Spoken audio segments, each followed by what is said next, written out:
Okay. So the topic will cover like brief information about the polyurethane, what is polyurethane, types and applications. Similarly, why we have to characterize the polyurethane and the instrumental parameters which we used to analyze the samples. And there are two case studies we can discuss, and summary and reference and acknowledgement. Okay. So the polyurethane, basically we simply call it as a PU or PUR, polyurethane resins. Among all the polymeric materials, this is the high-end and high-performance and versatile polymer material. They are used in the diverse applications, and find applications in many spheres. So polyurethanes looks very similar, but they differ and vary each other. The basic chemistry remains same because it is a reaction between the polyol and the isocyanate, which creates the polyisocyanate, this one, polyurea. So we will see why. What is the polyurethane specialty? Polyurethane has a urethane linkage.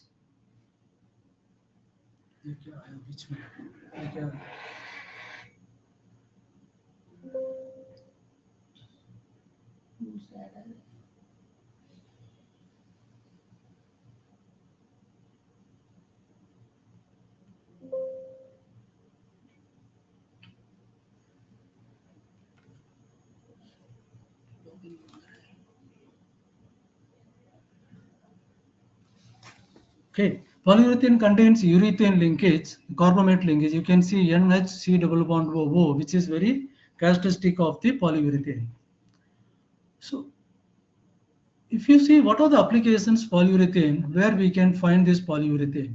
We can find polyurethane in coating applications, adhesives, sportswear, shoe soles, mattresses, which is the most commonly used, and you can remember it is there everywhere, and car parts, insulating material, cushioning for furniture. These are some of the applications I have outlined, and there are several other applications also possible.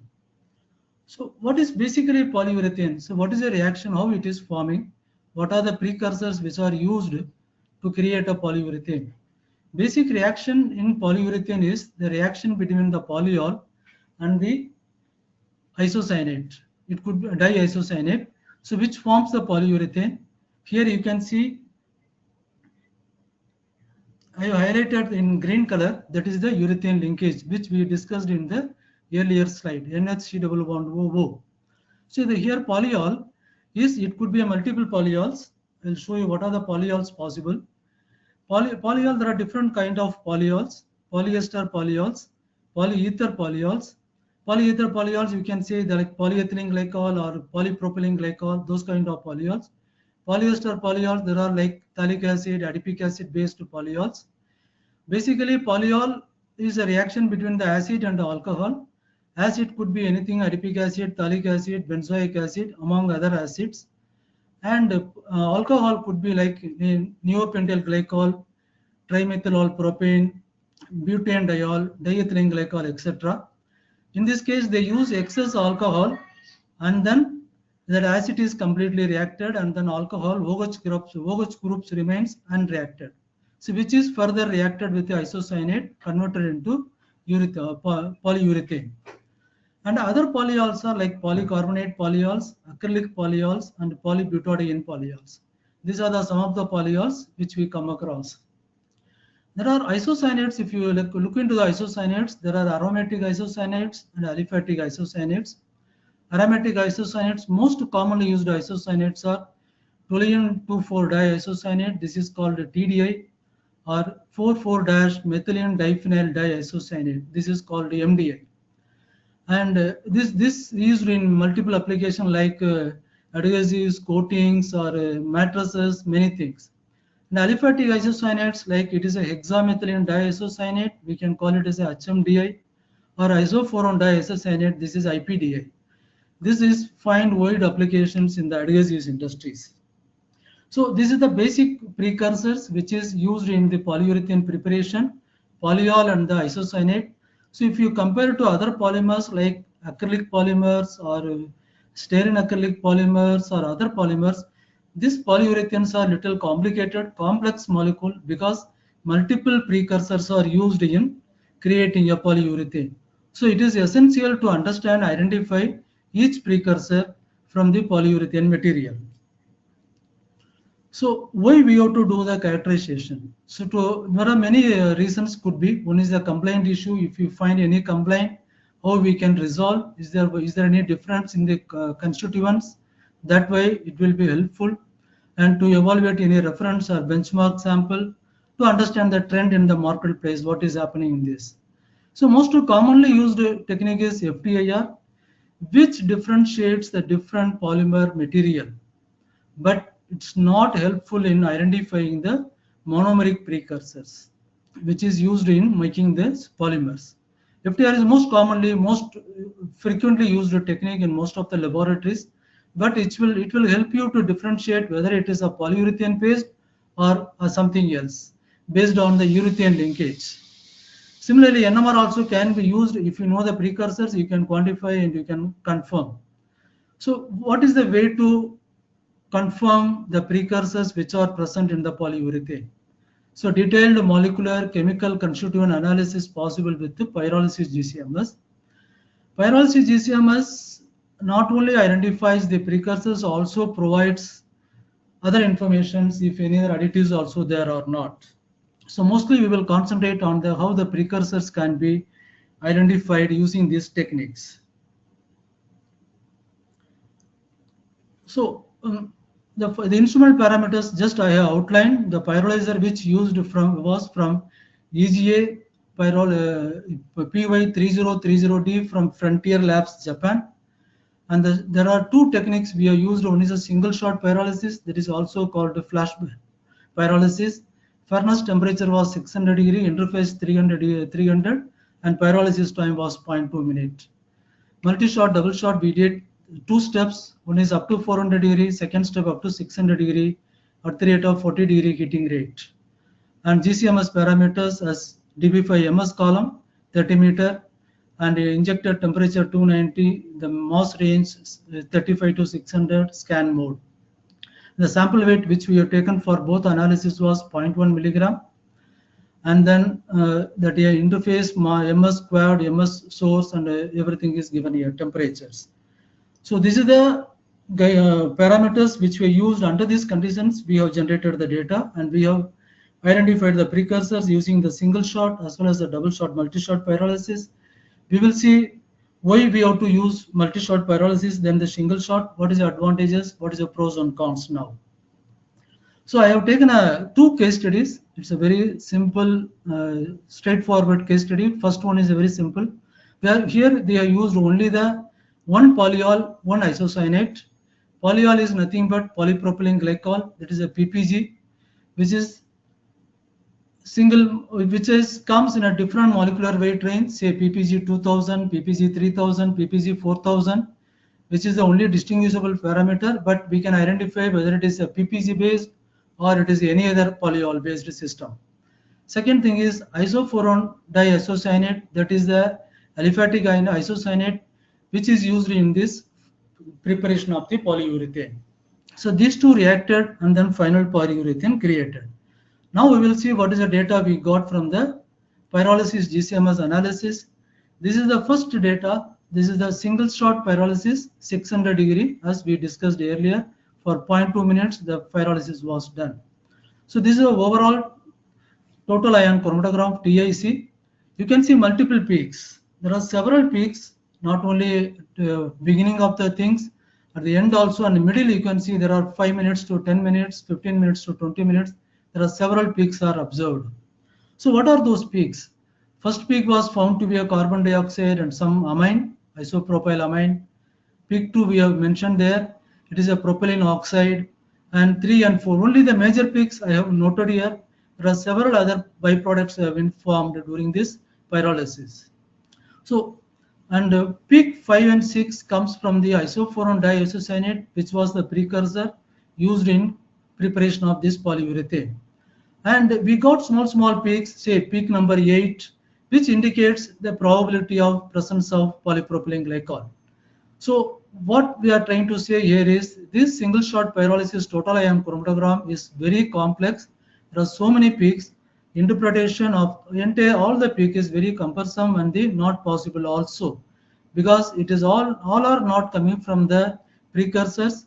It is formed during the reaction thermal degradation and secondary reaction during the pyrolysis. So okay, so what we got some mass spectrum analyzed by the NIST library also. Some of the things we will see. This is the peak observed at the 22.7 and 22.9. So you can see what is the NIST library math says. This is the isophorone diisocyanate. This is IPDA. So this is confirmed IPD presence of IPDA. And second one is 27.2. There is a peak which indicates probably PPG could be present. That is the thing. Okay, now move on to the double shot pyrolysis of the same sample. First step, what we did, the sample was heated from 40 degree to 400 degree at the heating rate of 40 degrees centigrade per minute, and then hold at 400 degree for 2.5 minutes. This is the TIC plot, total ion chromatogram. You can see not many peaks were formed, not like earlier single shot pyrolysis. Up to 15 minutes or maybe 13 minutes, only 2 peaks were observed. There is no peaks observed in this chromatogram. And thereafter, up to 15 minutes till 25 minutes, there are peaks. But these peaks indicates clearly these are all formed from the only precursor part. That is a polypropylene glycol. Second one is the isocyanate. This is IPDA. Peak 3, it shows multiple peaks, whereas polypropylene glycol has a multiple small molecular weight peaks. It's like PPG 2000 when you say it is a wide distributed molecule. So when it breaks, it forms different small molecules. This library math says these are all part of the fragmented molecule obtained from the polypropylene glycol parent molecule. And peak number 4 and 5 is nothing but it indicates presence of the isophorone diisocyanate. So this double shot pyrolysis, it's very clean, very minimum peak, no byproduct or the minimum byproduct to have been formed during the reaction, and it is a very straightforward identification of the precursors present. Not only that, when we have further, this is the mass spectrum for the peak 1, peak 2, you can see peak 4, peak 5 earlier we have seen. This is the isophorone diisocyanate, peak 3, and this is coming from the polypropylene glycol, isopropoxy, propanol, some kind of material. Now, when we move on to this step 2, that is 600 degree pyrolysis from 400, and we went up to 600 degree at the heating rate of 40 degrees centigrade. You can find some small molecular fractions of polyol and IPDA.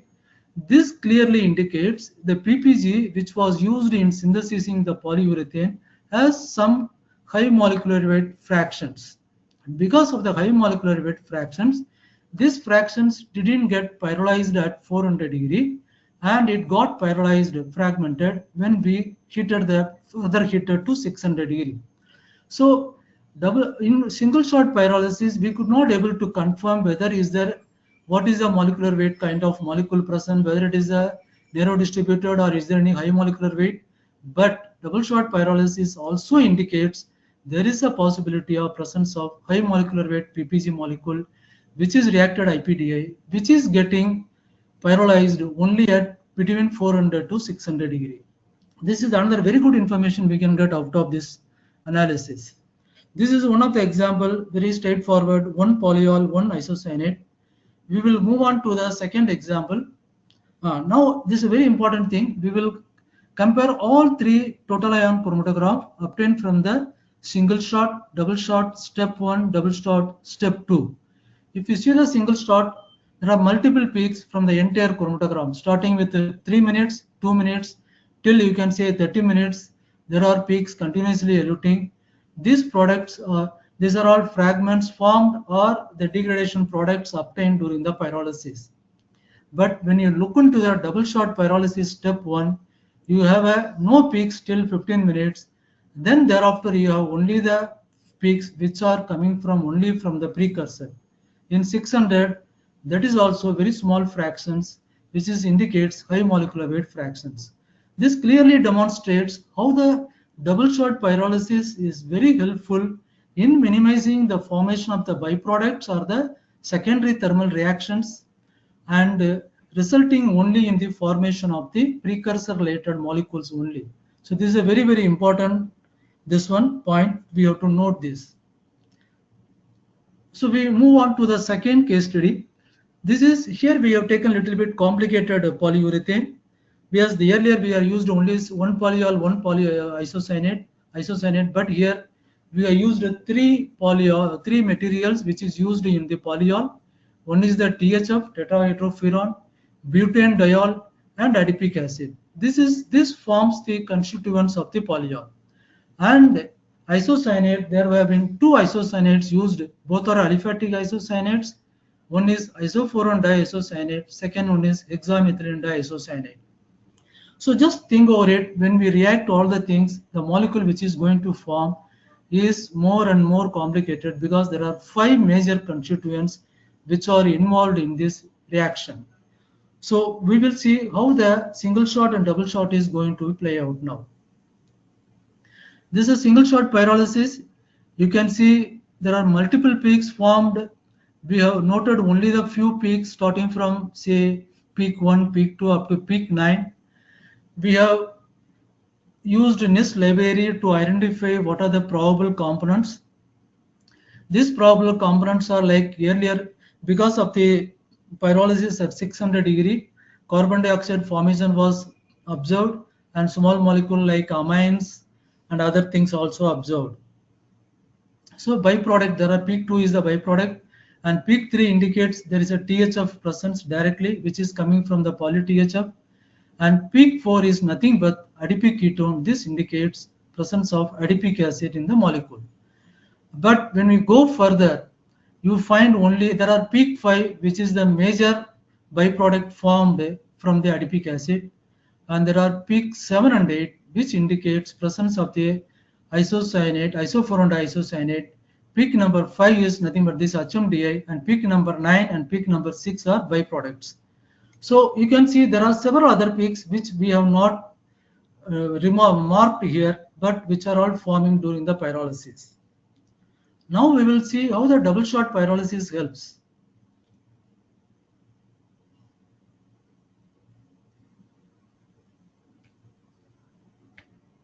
Yeah. See, if you see the double shot pyrolysis step 1, this is 40 degree starting temperature up to 400 degree, like earlier sample case study. Here you can see hardly few peaks. Major peaks are 6 major peaks, 1 small peaks observed, and very few small peaks are observed. So this spectrum, this total ion chromatogram is very clean and very straightforward. And if you analyze these peaks, total ion chromatogram peaks, with the help of NIST library, you can see the right side, the probable components are written. Peak 1 is nothing but THF, peak 2 is nothing but adipic ketone, and peak 3 is butanediol. Butanediol was not observed in the single shot pyrolysis, but here in double shot pyrolysis it is coming out very well. And peak number 4 is the hexamethylene diisocyanate, which we have seen earlier, which was used as a precursor. And peak number 5 and peak number 6 and 7, 6 is the isophorone diisocyanate. Peak number 5 is the adipic acid ester, because this alcohol which is formed react with adipic acid and converted into adipic acid ester. This is one of the major byproduct. So this total ion chromatogram is very clean. And if you move on to the second step, that is a 600 degree pyrolysis, we will see the mass spectrums. What we have set, it's all first peak number 1 is the left side, it is the mass spectrum from the sample, and right side is the NIST library comparison. You can see the tetrahydrofuran. Peak 2 is nothing but cyclopentanone, which is nothing but adipic ketone, adipic acid it is. And peak number 3 is 1,4-butanediol, so which is also one of the precursors. And peak number 4, this is nothing but hexamethylene diisocyanate. And peak number 5, this is the adipic acid ester, which is formed as a byproduct. This is also another confirmation. Peak number 6 is nothing but isophorone diisocyanate. So when we move on to the second step, which is a 600 degree pyrolysis, there is no significant peak profile observed. Only the few traces which is left have been decomposed and formed. There is no other components observed. So the majority of the pyrolysis everything is happen at below 400 degree only. So if you look into the single shot versus double shot pyrolysis, you can see the single shot has many multiple peaks, which is throughout the chromatogram you can see. But in case of double shot pyrolysis, step one, step one is very clean, and only the major precursors have formed during the pyrolysis. Very minimum or negligible byproducts. So I have come to the almost conclusion. So summary, the single shot or flash pyrolysis results in complicated TIC. So the formation of multiple products and the thermal secondary products complicates the analysis of the TIC plot.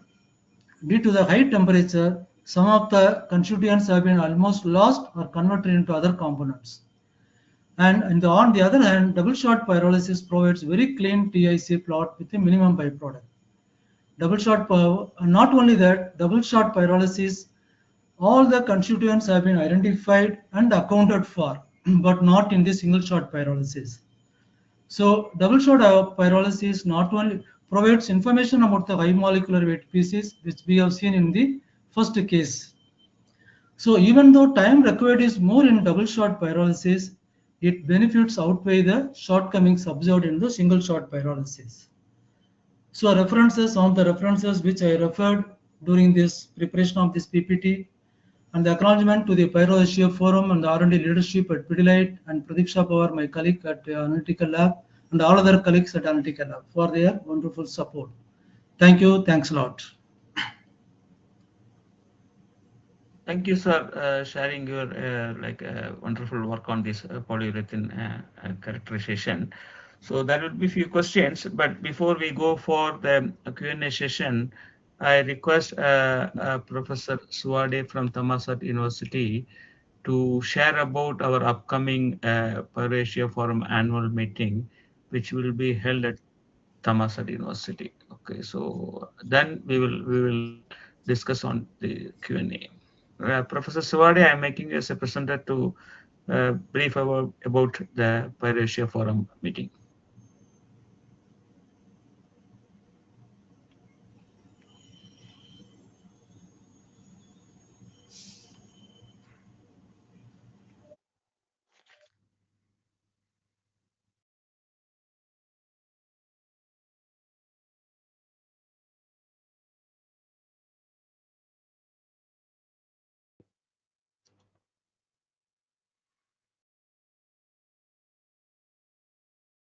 Professor Suwade, are you able to share your screen?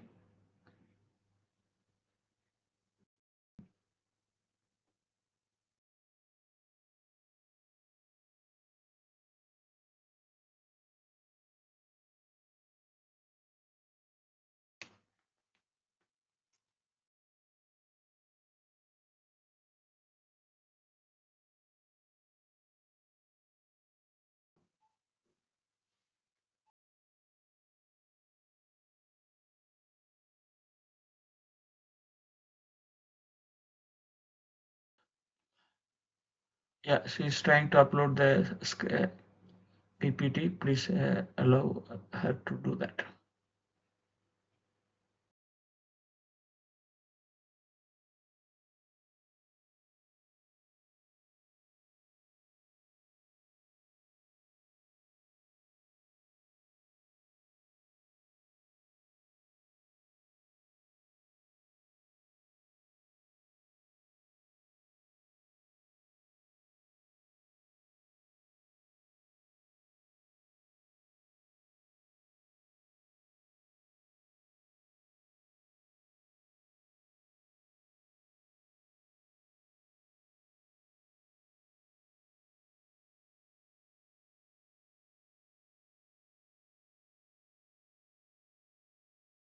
Hello, Kathy.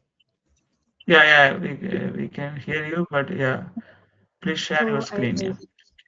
my screen. I cannot press the button in share screen at the moment. Okay, yeah, okay. I'll make you a presenter again. Okay, just hold on. Just accept the invite.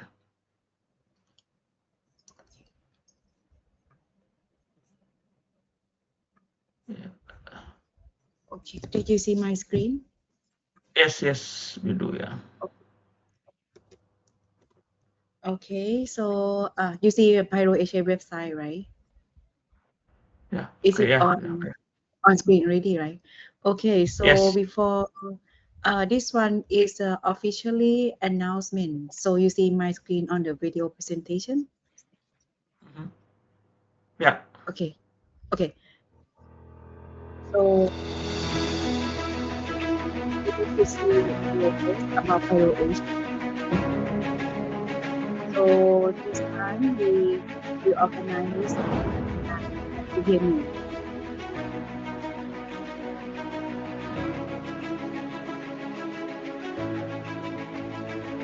Katik, you hear me and also see the video, right? Yeah. Okay, yeah. So this one our Professor Shoko Yoshioka from Tohoku University. Also Professor Vipusa from Chulalongkorn University. So this is a plenary with three plenary speakers. And latest one, Professor Klaus Fu from City University of California. And then we have the keynote speakers. Okay, so first one from Hirosaki University, Professor Kwon. He study in bioengineering. And then Professor Punaka from Tohoku University about co-pyrolysis of plastic techniques. Okay. And also Professor Mohanty from Indian Institute of Technology, Guwahati, as a keynote speaker. And the last one, Professor Vinu from Indian Institute of Technology, Mangla. Okay. So this time we will organize at Kumo, Thailand. So at the hotel from 10 to 12 December. And we sponsored by Control Laboratory, AO, and also Bangkok for this conference. And like here you can see the ad. Like this one, I also put all information in the website. And this conference we organize at the website university and co-organize with people and also in PPU and Patna University from Vietnam. Okay, so here is email that you can contact. So like hopefully to see you all. Okay, so this is the video that like promote to Pyro-SEA website, and like we already closed for the abstract submission, but for now you can register to join the conference. So along the website you can like now we open for early registration, so you can press the button and then you can register. And along the website, here's Professor Samat. He is a chairperson of Pyro-SEA 2025. And this is we also open for Pyro-SEA thesis award here. And this the information for the submission for all the speakers, plenary speaker, keynote, and also invited speaker. Like the titles also announced in the website already. Oh, by the way, Katik, don't forget to send me your title, okay? For title of the presentation. Yeah. Katik, are you there? Yeah. Sure. Yeah. So you can send me directly also. I can update website for you then. And here is a topics that will be present in the along the conference. So we classify as two category. First one is analytical pyrolysis and the other is applied pyrolysis. Okay.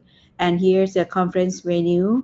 So like we would like to welcome all of you to see the seaside of Thailand. Okay, you will see beautiful beach here along seaside. By the way, if the hotel here is like quite, if it's too much expensive, so you can like select the hotel nearby. We also put the information in the website as well. So this is a registration fee for the foreign participants here. Okay, so you can like register for now until October 15. Okay, and after October 15, you just like the price will be increased a little bit more. Okay, so the link will be this one. So we accept for credit card payment. So this one is a early bird registration payment. So this is for foreign students and also foreign participants. And then if you come with spouse, that is pay a few more, but spouse can also join as well. And after you pay, you just like put the information in the registration form here. And also here, Pattaya, Thailand. Some of you might know where it is, and many sport sites, seaside from like in that area. And also like this is a committee members, and also like I put here for information for you. So this one is an accommodation, and I put some logo here as well.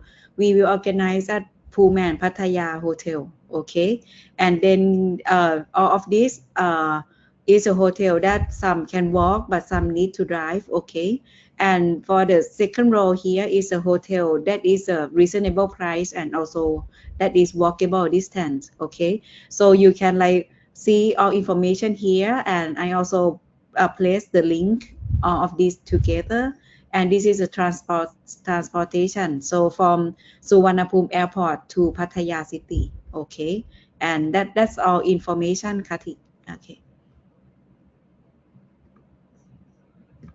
Thank you very much, Professor Suwade. Yeah, I think, yeah, if anyone of you interested to join Pyro-SEA Forum, please consider that. It will be a very good network for to really connect with the pyrolysis researchers. And there are some PY-GCMS experts who will be attending this. Okay, so before we close the session, I think I have a couple of questions for Mr. Ramanathan. Okay, so Ramanathan, there was one question on the sample size, and Yeah. Sample size was 0.1 milligram. Okay. And the normally double shot, when we do double shot, right? The second step we try to do a more like a fast pyrolysis. That means we do not do a slow heating. Is there any reason why you are doing a slow heating from 400 to 600? So we wanted to understand means the reason is what are the maybe PPG, especially in case of PPG, it is a Okay. combination of multiple different molecular weight species. Okay, Okay. so that's why we Okay. wanted to understand what is happening, what kind of species are forming during the reactions. That is the main reason. Okay. Thank you very much, sir. So I Thank think you. what we will do is we will the recording will be shared as a three different clip. Okay, all three talks to all Okay, registered participants, because it's always the case that we have like 130 registrants, but okay. only like 30% have attended live session. So many Mhm. people have posted for the recorded version. So we will Okay, share it with everybody, all three talks separately by providing a link. If there are any further questions, right, from the registered participants, we will send it to you by email, then we can address that. Okay. okay. So thank you very much once again, the both Thank you. speakers, yeah, Professor Ru Yong from China and also Mr. Ramanathan from Pidlite, India. So also the participants, as I said, we will share the recorded version to all registered participants. Okay, with that, we will close this webinar session. We will meet again during our upcoming, the next one, which will happen 2 months from now. So have a nice evening. Bye, Thank you. everyone. Thank you. Bye bye. Yeah, bye.